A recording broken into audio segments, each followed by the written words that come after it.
In this lesson, we're going to talk about lighting. Alright, so we've learned how to create a light at a very basic level. Just bringing that in, just kind of looking at how our materials are going to look. But what I want to do now is I want to start creating the final lighting for our game. So to get started with this, we're going to bring in a directional light. So let's go to our Place tab underneath the Modes category, or the Modes panel. And we're going to go to Lights and drag in a directional light. Now with this, directional light can be placed anywhere in the scene. It doesn't really matter what its position is. The only thing that matters is its rotation. And so what I want to do is I want to rotate this light to where it's actually kind of looking into our room. And so I'm going to go ahead and position this, kind of center that up a little bit. And then we're going to grab the E key and rotate this. And we're going to rotate it in the Z. We're going to rotate that toward our room, so about 60 degrees or so. And then I'm also going to rotate it. Let's switch this to local. I'm going to rotate that along the Y, so that way it's kind of around this angle here. So if you want, you can take a look at the rotation values. So at X is 0, and our Y it looks like negative, and let me go ahead and drag that over, negative 26. And then on the Z is set to 0. Okay, so something like that. And actually I want the Z set to around 55.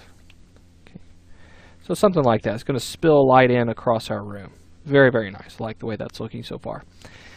Okay, so now with that, let's go ahead and get our sky.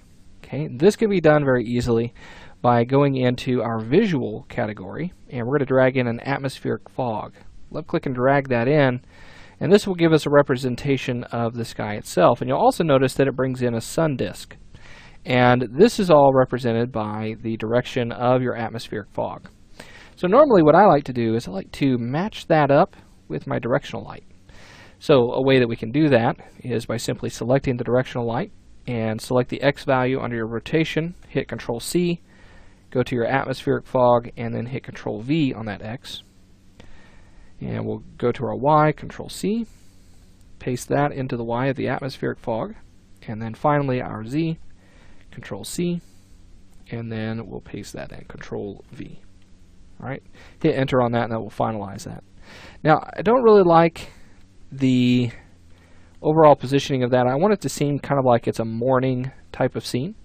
So I'm going to actually draw that up in the Y a little bit, and as we rotate that, let's say like negative 10, notice how we get just a little bit coming into the scene there. So looking pretty good. I like the way that looks. We could also rotate that, let's go ahead and rotate that in the world direction along the Z.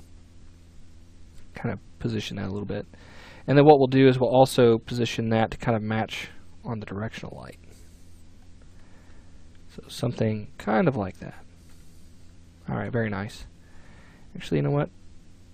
I'm going to pull that back to where it's a little more straight on with the level. But again, you can rotate that however you see fit.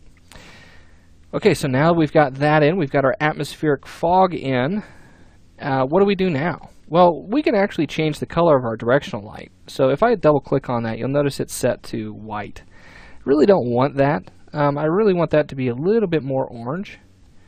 And so what I'm going to do is I'm just going to kind of draw that in a little bit. And we'll go to kind of this orangish hue color and hit OK on that. Okay, and that's going to kind of give us a little bit of a morning mood, and that seems a little more natural to me. Alright, so that looks good. Now we also have this light that's inside of our scene here. We're going to leave that because we're going to need that at a later time. But if you want, you can go ahead and turn it off. You can simply scroll down in your details, and you'll find under the rendering, you'll find a checkbox that says visible. You simply turn that off, and that will turn that off there. Alright, now one other thing that I want to do with this light is I want it to appear a little more realistic. I want it to bounce more of the atmospheric light into the room. And so what I mean by that is we should have some coloring from the environment kind of pouring into the room, not just from the sun itself. So this is very easy to do as well. If we go into the lights, we have our skylight here. Let's left click and drag this into the scene. And then look what happens. See how it lightens that up there? Now we're getting a little bit of that sky coming in, and this looks tons better. Okay, and it's very easy to do.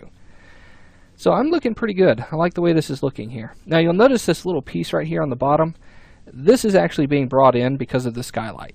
Okay, so we'll want to go ahead and actually, excuse me, not because of the skylight. What is that? Is that the, I wonder if we have an importance volume in here. Let's go ahead and go to our top view.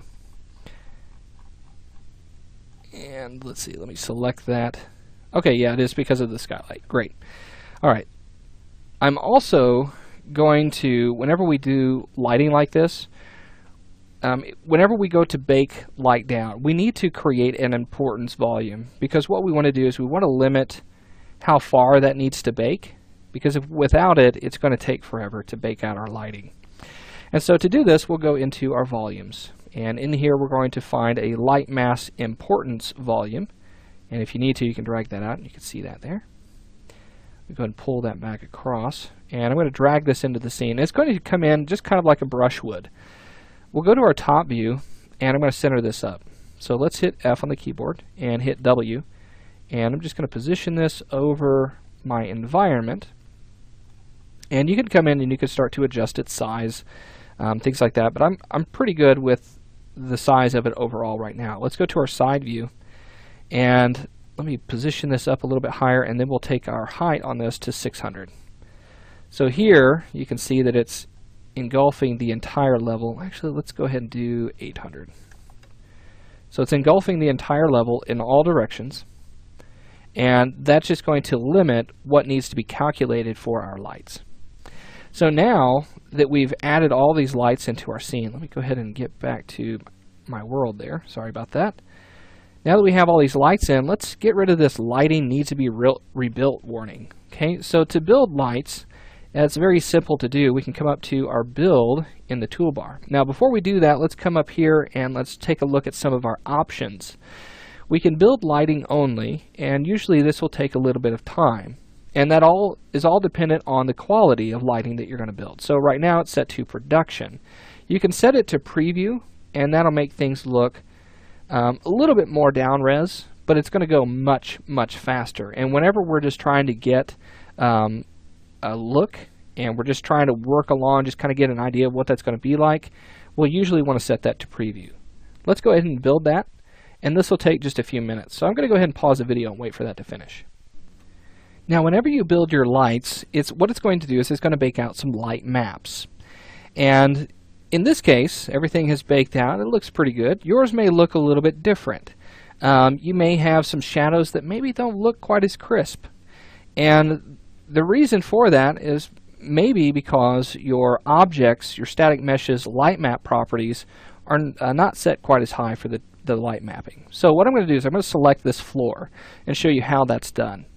Let's scroll down, and we're going to go into our light mass details.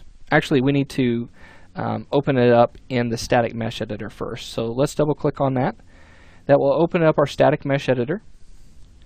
And here, inside of our static mesh settings, you're going to see light map resolution.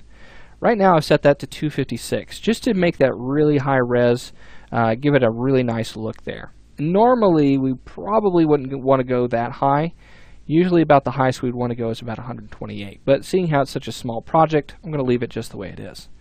So once you set that on your objects, you can go back and rebake your lighting, and that will give you that higher resolution. Now another thing that might happen whenever you bake those out and you build your lights, you might get an error message. And so I'm going to show you the message log that I got after we built this. You'll notice it says SM Floor 2 has invalid draw scale, and you can usually get an idea of what that means by left-clicking on this and opening up the documentation. Now I know exactly what that means. That means that this object that is SM Floor 2, let's select that, that's our ceiling, it has a scale in our Z of 0. Let's go ahead and set that to 1, and you'll notice that it looks a little bit better, and if we rebuild that, our message will go away. We'll no longer get that error. Alright, so I've rebuilt the lights. Everything looks good, no errors. And now we're ready to go. So now what I want to do in the next lesson is I want to go from this interior room to outside, because I don't want to see just this nothingness, okay? I actually want to see a little bit of landscape. So we're going to learn how to use some of the landscape tools in our next lesson.